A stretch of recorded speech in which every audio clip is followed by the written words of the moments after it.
Dès 2017, Emmanuel Macron va réserver l'un de ses premiers déplacements présidentiels à son ami Xavier Niel. Ce jour-là, dans une ancienne gare parisienne, ils inaugurent un temple de la Startup Nation tant vanté par Emmanuel Macron.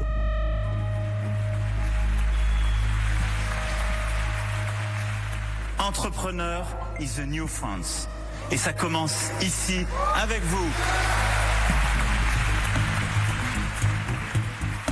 Yes! Et ce jour-là, The President va évoquer les winners, mais aussi avoir un mot malheureux pour les gens qu'il trouve insignifiants. Souvenez-vous. Et donc ne pensez pas une seule seconde que si demain vous réussissez vos investissements ou votre start-up, la chose est faite. Non. Parce que vous aurez appris dans une gare. Et une gare, c'est un lieu où on croise les gens qui réussissent et les gens qui ne sont rien. Il y a 3 ans, à peu près, j'avais promis à ma femme que j'arrêtais totalement la vie politique et que j'allais créer une entreprise, que j'allais être entrepreneur. C'est vrai, et je crois que Xavier Niel peut témoigner. Leur amitié remonte à 2010. En 2014, ils visitent ensemble la Silicon Valley, temple high-tech mythique de la Californie. À l'automne 2018, Emmanuel Macron propose aux propriétaires du monde de candidater à la mairie de Paris sous les couleurs de La République En Marche. Niel décline. Officiellement, son truc, c'est pas de protéger le président, c'est l'investigation. C'est ce qu'il expliquera devant le Sénat en 2022. Sérieux, raisonnable. Vous avez une jeune génération qui ont envie de faire l'investigation. Et souvent, on a discuté de ça au monde en se disant est-ce qu'on ne devrait pas former plus de gens pour faire l'investigation? Parce que l'investigation, c'est quand même le cœur de ce métier. Et en général, si vous voulez avoir une vie tranquille, vous ne faites pas d'investigation dans des journaux. En toute liberté. L'investigation, donc. En 2011, Niel aurait pourtant reconnu en off que c'est plutôt pour faire taire les critiques qu'il investissait dans la presse. Quand les journalistes m'emmerdent, je prends une participation dans leur canard et ensuite ils me foutent la paix. Questionné sur cet aveu par un sénateur en 2022, Xavier Niel se montrait embarrassé. J'ai un problème. Je suis sous serment. Et si je vous raconte quelque chose de faux, c'est 5 ans de prison. Essayez, on verra. Je suis incroyablement ennuyé parce que je ne sais pas quoi faire. Je n'ai jamais dit cette phrase. Maintenant, mes détracteurs... Oui, je sais bien, non, mais j'en doute pas, et c'est dans un livre, on va en parler. Mes détracteurs, mes concurrents me la font toujours porter. Et je vous avouerai, ça me fait tellement plaisir de leur faire plaisir que je suis obligé de continuer de soutenir que je l'ai dit. Alors je suis un peu gêné, je dis non mais je l'ai dit en off, je ne sais plus quoi inventer à chaque fois. Malheureusement, je suis censé l'avoir dit d'après un livre.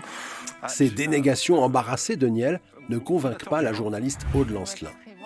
Virée de son groupe Le Monde en 2016 pour avoir critiqué le virage libéral de François Hollande, elle se fait peu d'illusions sur la récente passion de son ancien employeur pour l'investigation. Xavier Niel profite, on va dire, de l'aura maléfique de Vincent Bolloré et de sa percée fulgurante, avec une ligne extrêmement radicale pour se faufiler et se faire passer quasiment maintenant pour le protecteur des journalistes, le saint patron des journalistes. Je cite parce que c'est important l'investigation. Saint patron des journalistes, Xavier Niel ? Plutôt fan de Macron. Fin 2018, alors que le président fait matraquer des reporters et éborgner des gilets jaunes, le propriétaire du Monde va lui rendre un vibrant hommage sur Europe 1. Je ne suis pas à la mode quand je vais dire ça. Je crois qu'on a un super président qui est capable d'amener des choses, de réformer la France. Il faut qu'il la réforme de tous les côtés. C'est-à-dire qu'on a le sentiment qu'il l'a réformée ou qu'il l'a fait pour aider les plus aisés. Il est en train de faire des lois fantastiques. Aujourd'hui, alors, c'est quand même amusant que Xavier Niel, qui se vante de ne pas être interventionniste et de ne pas donner le là à ses journalistes ou que ce soit lui-même monté au créneau après les Gilets jaunes pour dire que les Français avaient une chance folle d'avoir ce président et que voilà, à quel point il avait de l'estime pour lui et à quel point Macron avait absolument tout son soutien. Donc vous savez, les journalistes, dans un contexte de chantage à l'emploi, il n'y a pas besoin de faire beaucoup plus. L'autocensure est quand même la règle au sein de notre profession. Or, à la tête du journal Le Monde, qui vous avez Jérôme Fénoglio. Et quand vous reprenez l'histoire, là, une fois de plus, je n'invente rien, c'est totalement documenté. Jérôme Fénoglio a été nommé par Xavier Niel à la tête du Monde parce qu'il avait fait un véritable panégyrique du hacker génial, etc. Xavier Niel dans les colonnes du Monde. C'est aussi simple que ça. C'est comme ça qu'ils se sont rencontrés. Et c'est pour ça que Xavier Niel a toute confiance en lui. Et ces dernières années, Niel a donné d'autres coups de main médiatiques plus discrets à la Macronie. En 2020, le quotidien Nice Matin cherche un repreneur. Le maire de la ville, Christian Estrosi, un LR rallié à Macron, est alors débordé sur sa droite par Éric Ciotti, qui prône pour sa part une alliance avec le Rassemblement national. À un an des élections municipales, Nice Matin devient stratégique. Si le très réac Iskandar Safa, le propriétaire de Valeurs Actuelles, le rachète, Nice Matin risque de tomber entre les mains de l'extrême droite. Dans ce contexte, Xavier Niel va racheter Nice Matin au nez et à la barbe du camp Ciotti. Décryptage du spécialiste média du Canard enchaîné. Quand Niel va racheter Nice Matin, c'est pas parce que c'est pas un projet d'industriel, c'est parce que Macron le lui demande. C'est tout. Et moi, quand j'avais interrogé Xavier Niel là-dessus, en lui disant quand même vous êtes allé un peu en service commandé, il s'était marré. Il va pas vous dire oui, c'est vrai, mais il s'est marré, et puis on s'est compris, quoi. On comprend bien que oui, effectivement. En tout cas, le rachat de Nice Matin par Xavier Niel, c'était pas pour déplaire à M. Macron, ça c'est sûr. Par contre, ça a beaucoup déplu à M. Ciotti. Si Xavier Niel a réussi son coup à Nice, il va en revanche se casser les dents à Marseille. Dans la cité phocéenne, le propriétaire du Monde possède 11% de la Provence, quotidien local longtemps contrôlé par Bernard Tapie. Et en 2021, Niel se met en tête de prendre le contrôle total du journal. Sauf qu'il a laissé un mauvais souvenir aux journalistes de la rédaction.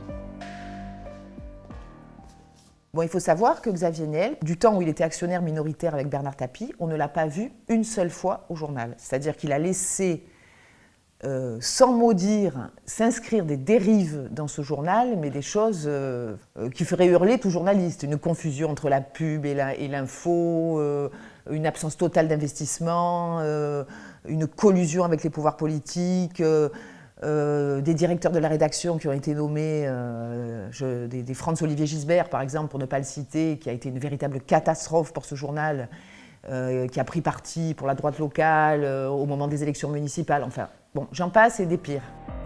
Fin 2021, Niel se croit pourtant en position de racheter la Provence pour une bouchée de pain, 20 millions d'euros. Sauf qu'un autre milliardaire, le franco-libanais Rodolphe Saadé, propriétaire de CMA-CGM, va mettre 4 fois plus d'argent sur la table. Début 2022, le tribunal de commerce de Marseille choisit donc Saadé. Niel est furieux.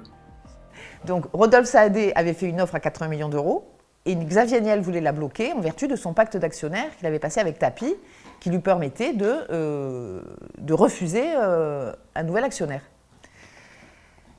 Et on apprend donc que Xavier Niel va venir rencontrer le personnel de la Provence.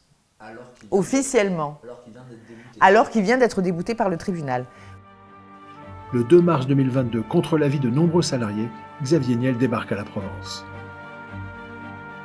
Vous avez eu besoin d'argent, parce qu'aujourd'hui vous avez besoin des salariés que vous ignorez depuis des années. Mais pourquoi? Alors attendez, je vais vous adresser. Pourquoi on a besoin des salariés?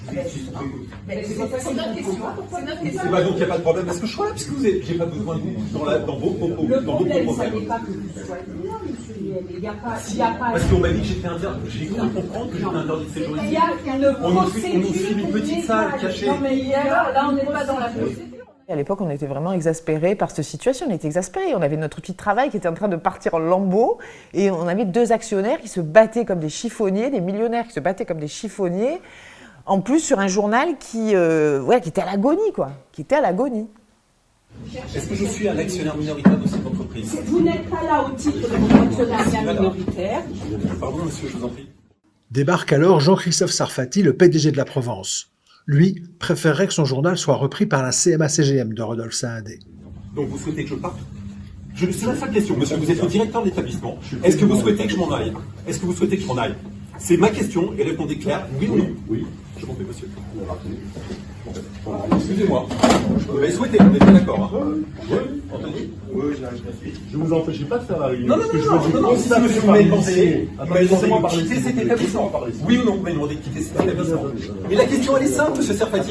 Il faut s'assumer. Vous êtes pas employé de CMA-CGM. Est-ce que vous me demandez de sortir de cet établissement? Est-ce que vous me demandez de sortir de cet établissement? Qu'est-ce que vous avez dit? J'ai le sentiment que vous êtes un représentant de CMA-CGM. Un salarié de monsieur CMA-CGM. Moi, je suis un salarié. C'est mon sentiment de la manière dont vous vous comportez. Donc ma question aujourd'hui, vous me demandez de sortir d'ici. Sortez, monsieur. Voilà.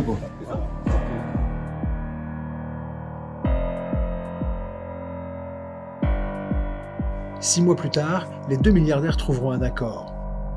On apprend qu'à l'occasion d'un voyage à Alger avec Emmanuel Macron, les deux milliardaires se sont enfin parlé, sont tombés d'accord. Rodolphe Saadé proposera finalement à Xavier Niel de lui racheter ses 11% de la Provence pour 29 millions d'euros, soit près de 15 fois ce que Niel espérait. Donc j'ai pas fait le calcul, mais Niel a fait une très très belle affaire. En juin 2024, avec ces millions d'euros, Xavier Niel va faire une acquisition autrement plus stratégique pour les Macron. Xavier Niel, il rachète par exemple la fameuse boîte de Best Image de Mimi Marchand, la grande copine qui a fait toutes les campagnes de communication de Macron et de Madame. C'est Xavier Niel qui rachète ça, c'était au cœur de l'été. Xavier Niel rachète la boîte avec tout le fond d'image de Macron, parce qu'il faut quand même savoir que chez Best Image, vous avez tout le fond d'image de Macron, Madame, Monsieur, etc. Donc ces images-là, maintenant, elles appartiennent à Niel, c'est-à-dire aux copains de Macron. Il ne faut pas que ça tombe dans les mains d'un ennemi, c'est ça que c'est... Quand vous rachetez une agence de presse People, c'est pas pour rien. C'est parce qu'il y a un fond d'image. Il y a celles qui sont parues, puis il y a celles qui ne sont pas parues. Celles qui ne sont pas parues, on ne veut pas qu'elles paraissent. 10 minutes en off, c'est des extraits de nos documentaires refusés par toutes les chaînes. Pour nous aider à déverrouiller l'information, faites un don.